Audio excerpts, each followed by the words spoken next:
மயிலாடுதுறை மாவட்டம் குத்தாலம் தாலுகா ஆலங்குடி கிராமத்தைச் சேர்ந்தவர் விவசாயி பெருமாள். இவர் தனக்கு சொந்தமான 3 ஏக்கர் நிலத்தில் கடந்த 50 ஆண்டுகளுக்கு மேலாக விவசாயம் செய்து வருகிறார்.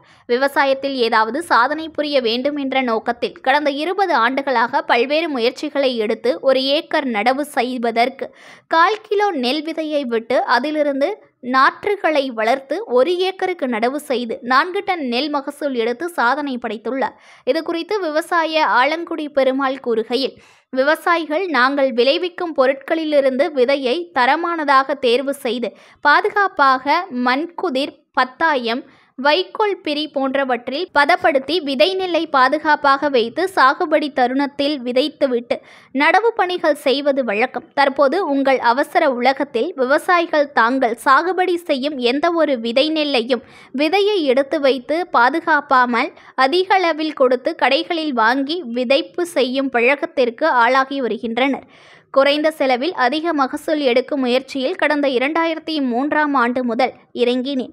1 கிலோ விதையில் ஒற்றை நாற்று முறையில் 1 ஏக்கர் நடவு செய்யலாம் என்று நான் கூறிய போது எந்த ஒரு விவசாயியும் நம்பவில்லை. அதன் பிறகு அப்துல் கலாம் ஜனாதிபதியாக இருந்தபோது அவருக்கு நேரடியாக கடிதம் எழுதினேன். அதன் பிறகு வேளாண் விஞ்ஞானிகள், வேளாண்மை துறை அதிகாரிகள் என்னை தேடி வந்தனர். அதன் பிறகு சாகுபடி செய்யும் வழிமுறைகள், விதைவிட்டு நடவு செய்து அறுவடை செய்யும் வரையில் தினமும் கண்காணித்து 1/4 கிலோ நெல் விதையை கொண்டு 1 ஏக்கர் நடவு செய்து 4 டன் மகசூல் எடுத்து 2011ஆம் ஆண்டு சாதனை படைத்ததை உறுதி செய்தனர். நம்மாழ்வார் உள்ளிட்ட பலர் விருது கொடுத்து பாராட்டினர். எனது சாகுபடி முறையை நம்மாழ்வார் ஐயா பல ஊர்களுக்கு செல்லும் போது விவசாயிகளிடம் எடுத்து கூறி ஊக்குவித்தார். தற்போது குறுவை சாகுபடிக்கு 1/4 கிலோ நெல் விதை கொண்டு 1 ஏக்கருக்கு நாற்று தயார் செய்து நடவு செய்துள்ளேன். சம்பா தாளடிக்கு 1/2 கிலோ நெல் விதை விட்டு 1 ஏக்கர் நடவு செய்து வருகிறேன். 1 ஏக்கருக்கு 1/4 கிலோ விதை தேர்வு செய்யும் நல்ல முளைப்பு திறன் கொண்ட விதையை தேர்வு செய்ய வேண்டும். உப்பு கரைசலை எடுத்து அதில் நெல்லை போட்டால் பதர் நெல், கருக்காய் போன்றவை மிதந்து தரமான நெல் அடியில் தங்கும். அதனை எடுத்து 1/4 கிலோவிற்கு எடை போட்டு முளைக்கட்டி 3ஆம் கொம்பு முளைப்பின் போது 3 சென்ட் நிலத்தில் முறையான இடைவெளி விட்டு விதைப்பு செய்தால் 1 ஏக்கர் ஒற்றை நாற்று முறையில் நடவு செய்வதற்கு தேவையான நாற்றுகள் நிச்சயம் கிடைக்கும். சம்பா பருவத்திற்கு வெள்ளை பொன்னி, கிச்சலி சம்பா, துயமல்லி போன்ற நெல் ரகங்களை தற்போது விதைவிட்டு உள்ளேன். நூற்றுக்கணக்கான விதை நெல் ரகங்களை இந்த வழிமுறையில் சாகுபடி செய்துள்ளேன்.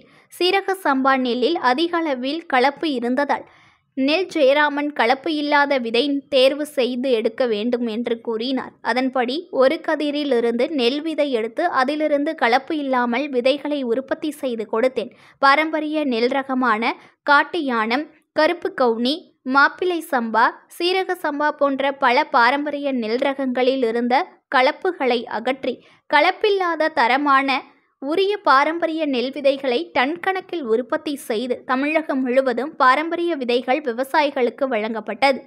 இந்த வழிமுறைகளை ஒவ்வொரு விவசாயியும் பின்பற்றினால் அதிக பணம் கொடுத்து விதை நெல் வாங்க வேண்டிய அவசியமில்லை. நமது வயலில் விளைவிக்கக்கூடிய நெல்லிலிருந்து தரமான நெல்லை விதைக்காக தேர்வு செய்து எடுத்து வைத்து கொண்டால் பல ஆயிரம் ரூபாய் விவசாயிகளுக்கு மிஞ்சப்படும். 1 ஏக்கருக்கு அதிகபட்சமாக 20 கிலோ விதை விட்டு நடவு செய்பவர்கள் கூட இந்த முறையை பின்பற்றினால் விதை நெல்லுக்கான செலவு குறைவதோடு ஒற்றை நாற்று நடவு முறையை முறையாக கடைபிடித்தால் கூடுதல் மகசூல் பெறலாம். விவசாயத்தை ஊக்குவிக்க இந்த முறையை வேளாண்மை துறை மூலம் அனைத்து விவசாயிகளுக்கும் கற்றுக் கொடுக்க வேண்டும். இதனை கின்னஸ் புத்தகத்தில் இடம்பெறுவதற்கு தமிழக அரசு பரிந்துரை செய்து உதவ வேண்டும் என்றார்.